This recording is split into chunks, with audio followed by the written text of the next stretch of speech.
Shalom, shalom. Kahalala, Yahweh, Bashem, Yahushai, Bashem, Akakodash.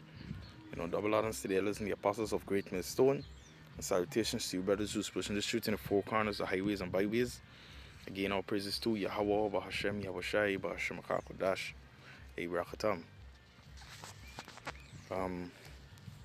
Basically, want to touch on this precept, Yashamayir in another video. It's Proverbs chapter 9, alright, the 7th verse. And we also have it in the NLT. I read the King James. It says, "He that reprove a scorner getteth to himself shame." Right? And looking up the word scorner,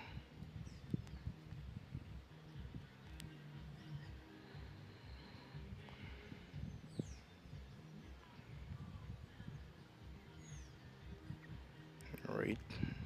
Strong's H 3887. Loots. Loots. There's a Hebrew word loot.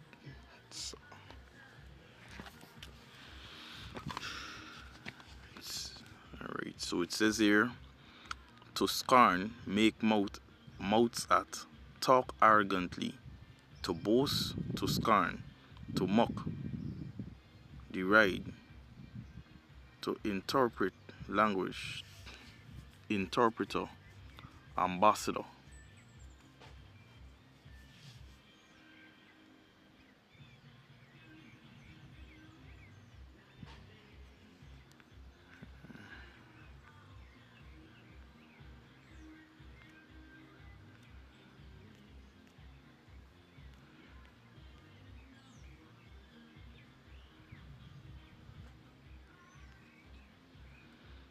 The Strong's definition, it says, a primitive root, properly to make mouths at, example to scoff, hence, from an effort of pronouncing a foreign language, to interpret, or generally intercede, ambassador, have in derision, interpretate, make a mocker, a scorner, right, full teacher.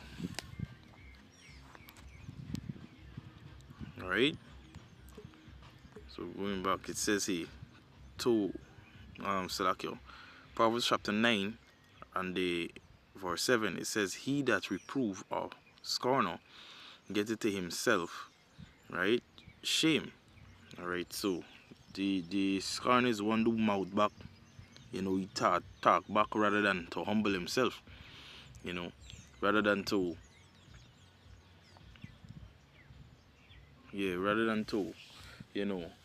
listen to what's being said, analyze it, self-evaluate, and correct himself, right? A wise man would do that. But scorner, remember, a scorner is not somebody who would just go about scorning. He might be specifically scornful to you, all right? So in everything that you bring out or so on, he got words or, reproach for you. It says, and he that rebuke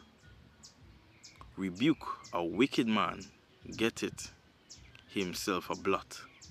Right? So when you rebuke a wicked man, right, you get yourself a blot. You get yourself let's get what you mean the word blot is. Right? So Salakio.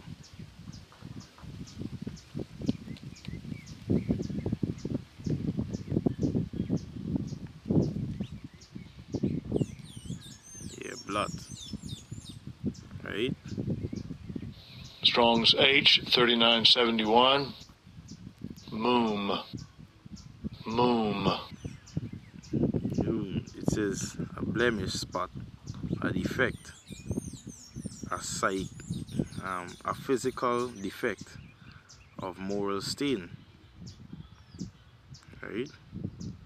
It says usually and if passive participle from an unused root, probably meaning to stain, a blemish, right? A blot, a spot. So what you would find is that your name might be under heat, you know. Who you stand for as a man. You know, a wicked man you can go about, you know, you can carry a bad news about you, you know, you can speak ill of you, you know, to stain your reputation. Alright? Especially if it's with his favorite, or even with, you know, some men may find to do it even against a leader. Alright? Speak ill against the leader. You know. Especially if the leader is ruling in righteousness. But what this man would basically sort out the things of the leader to see error, right? And basically within these error, he might be, you know, speaking things that which would you seem to block the good. So like you.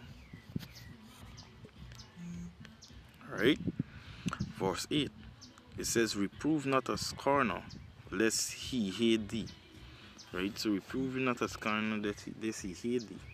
Right? So obviously a scorner, he already got mouth against you. So you're constantly reproving this scorner, he's gonna hate you. Alright? Well, guess what? It says rebuke a wise man. Right? A wise man, and he will love you. Love thee. Exactly, because well, a wise man every day he seeks for perfection. A wise man now, he can observe, you know, every little detail of teaching he could get, because of what? A wise man fear. A wise man fear, you know, fear living in error. You know, fear Yahweh Shemir Shai. Scripture says that the fear of the Lord is the beginning of wisdom. Right? Alright, verse 9, it says, give instruction to a wise man, and he will be yet wiser. Right? Teach a just man, and he will increase in learning. Exactly, because a just man, right, and a wise man, right, because a wise man actually does just. And what is just, you know? Continuing the law, statutes, and commandment, the things that are written, you know, for our learning, the things that are written aforetime for our learning. So, in all saying this, hey, we are living in the time whereby, you know, scorners and mockers are out there to deceive, to lead men astray, and we are also living in a time whereby the wise wives, we need to save our oil, alright, and leave the foolish wives, which are those Israelites out there, especially ones that know they're Israelites but don't like to be rebuked or don't like to retain wisdom. You know, this is not the time for us to be venting ourselves so much that we weary ourselves behind those that, you know, take this thing for a game. You know, so here in verse 10, Proverbs 9 and verse 10, it says, the fear of the Lord is the beginning of wisdom, and the knowledge of the holy is understanding. So the knowledge of holy, the word holy, you know, which is Kodash, it basically means to be separate. Alright? To be set apart. So what are we set apart from? The world. We are set apart from, you know, the culture of the world, the conversation of the world, you know, going back to a lifestyle, you know, the way how the men in the world think, you know, we are separate from them. Read it again.